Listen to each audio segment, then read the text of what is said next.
Everyone's chasing the next big thing. AI, the next funnel, the next big offer, virality. But here's the truth. Strategies don't scale, systems do.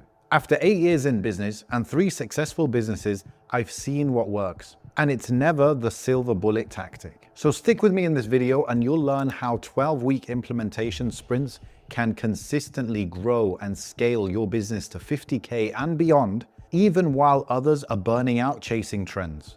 And first, let's break down why strategy-first thinking is breaking your consistency and not letting you grow in the first place. And to explain this, we have to go back to World War II.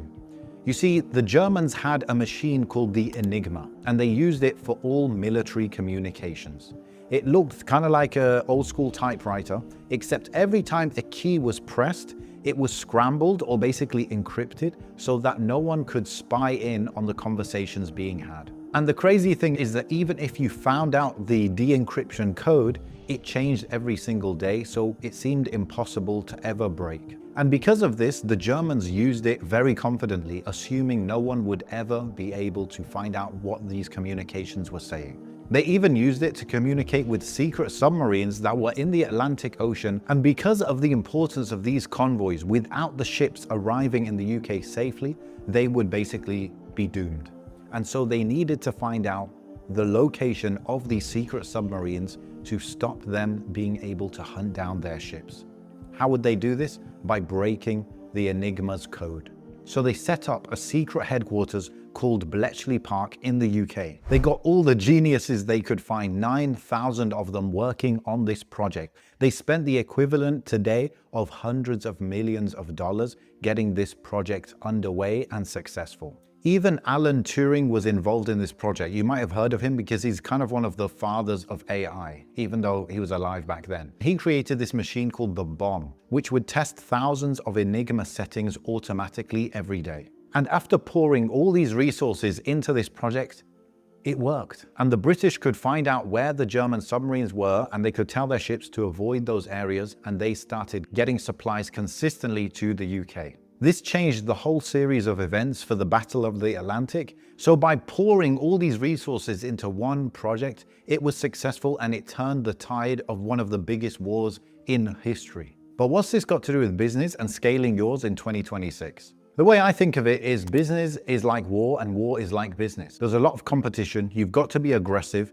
You've got to push things to their limits in order just to survive sometimes. And just how the UK military poured hundreds of millions of dollars and 9,000 people into this project, it was worth it because it was a high leverage activity that led to the end of the war ultimately. And this shows exactly why you should stop jumping from strategy to strategy, from the next trend to another trend, from the next guru to the next mentor. Instead, pick a high leverage area of your business and go all into it. Pour your equivalent of 9,000 staff and hundreds of millions of dollars into that strategic project. Don't waste 1 week, 3 weeks here and there jumping from thing to thing. Go all in on something that really has the chance that if it succeeds, it will change your whole business. Now, here's the interesting thing. How do you do this? Because it takes a lot of discipline sometimes to say no to everything and just focus and go all in. So first, we're going to start with your objectives for the whole year. What do you want to do? Usually this would be a profit number, a revenue number, or something like that.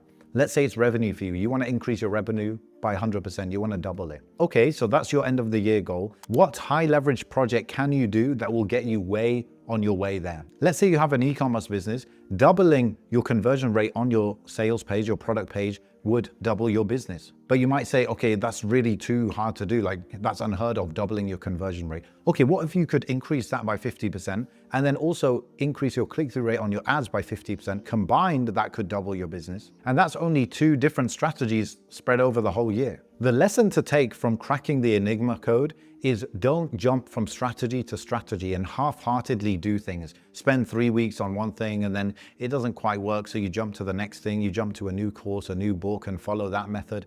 That doesn't work, trust me. What does work is picking a high leverage activity and going all in on it. The question is, how do you do that? The first step is knowing your objective for the entire year. And it's good at the beginning of the year to get clear on your main objective. Because remember, you can only pick one. A lot of the time, if you pick 2, you actually can't achieve both. You know, the one who chases two rabbits catches none. So pick a main objective for the year. It could be profit-based, revenue-based, or anything else, but it should be something that is quite general and overall for the business. Next, you want to think of the high leverage projects that you can do that will get you to that goal. So if your overall objective for the year is doubling your revenue, for example, well, what 4 projects in the year, and in a bit I'll explain why we're doing 4, but which 4 projects could you do in the year that would double your revenue? Well, if one quarter you worked on your conversion rate on your sales page, for example, another quarter you focused on your click-through rate on your ads, another you focused on your average order value, and another you focused on some sort of recurring revenue or something, getting existing buyers to buy at a higher rate. This combined could double your business, and it's only 4 initiatives that you go all in on. So that's our strategy for our execution. We've got our yearly goal, then we've got our high leverage projects that we only need to do 4 of for the whole year. And now let's zoom into those projects. These projects are going to run like sprints, which means that you've got a deadline of 12 weeks to complete them, and you're going to basically plan it all out from A to Z. And when you go all in, what did they do to crack the Enigma code? They spent resources. So you're going to spend resources. You're going to spend some time. You're going to do some research. You're going to create a whole plan. So week 1, I'm going to do this. Week 2, week 3, week 4, all the way to week 12. It also means every week you're going to be tracking KPIs, specific numbers that will lead to the end result. So let's give a real example. Let's say you're looking to increase your conversion rate on your product page. Let's say you've got an e-commerce business. You want to increase that by 30% over the next 12 weeks. That's your overall objective for the 12 weeks for this sprint. Well, first week, you're probably going to research what are all the things I can do to increase the product conversion rate. You're going to go deep and research this for a whole week. You're going to spend. You're going to find the best methods. And ideally, you're going to just settle on one specific method. You could find this in a really good book that have a lot of details a lot of the time, or you could even buy a course and follow that step by step. Now, this method that you get from somebody, like from a coach or a guru or whatever, a lot of the time they give you a lot of details on what exactly to do step by step. So guess what you're going to do? You're going to take those step by step and you're going to put it into your 12-week sprint. You're going to spread it out, obviously in a logical order of things, the most important first, the highest leverage first, the things that need the longest time to actually take an effect first, and then spread it out over the 12 weeks, every week tracking your KPIs and see if they're going up, they're going in the right direction, and every week reviewing where you are according to your plans. Now you've got your overall goal, you're focused on a specific project for the next 12 weeks, you've created your roadmap for the 12 weeks. Now what are you going to do? You're just going to execute. Nothing fancy. You don't need to look for another method, another strategy. You're not in research mode anymore. You're literally just in doing mode. And what are you doing? Well, it's all written for you there in the plan. So every week you just look at your roadmap. What am I doing this week? Okay, I'll do that on Tuesday, that on Wednesday, that on Thursday. And you've got your big activities planned for you in the week already.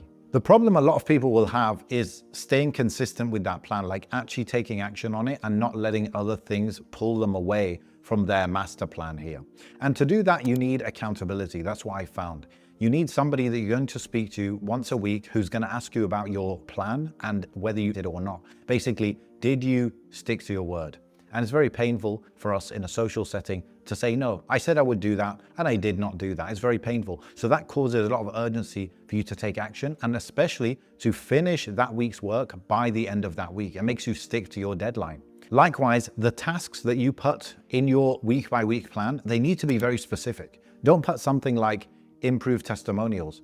Write something like gather testimonials from this place and write them in this format according to this method and blah, blah, blah. Like be very specific, then you won't procrastinate on it anymore. And then finally, along the way, the cherry on the top really is to have a coach, have some sort of feedback loop going on. So you have the method from that expert, whatever in the field, you've got your plan, but then also you've got some sort of feedback loop. You've got the KPIs, which are giving you data along the way, but you've got somebody you can go to when you have those doubts, you have that uncertainty, you need help with decision making. This is so common for solo founders. You need somebody you can go to, whether it's the original mentor or guru that you learned from, or whether it's just another business owner, a co-founder who you can bounce ideas off, and you can leave a short call with them feeling confident, feeling ready, and feeling more hyped up and aggressive. And you really need that to stay consistent as well. And then if you implemented all these things, which by the way, now that I'm saying them, they really don't sound that difficult. They are a little bit tricky, but they're so simple. And so you just have to execute and focus on the execution and not the strategies and the how-tos of business. We've already picked a strategy for the 12 weeks. Now we're locking in. And so this is how you are going to scale your business in 2026, by focusing on the execution and not necessarily the strategy of what exactly you're going to do in your business to scale it. If you want to work with me on this, then click the link in the description. Otherwise, subscribe to this channel, because it's all about helping you grow and scale your business from somebody who's done it a few times myself and who's worked with entrepreneurs to help them grow their businesses, specifically online businesses. We do it through clarity, we do it through powerful execution, and we do it through feedback. That's how it works. See you in the next one.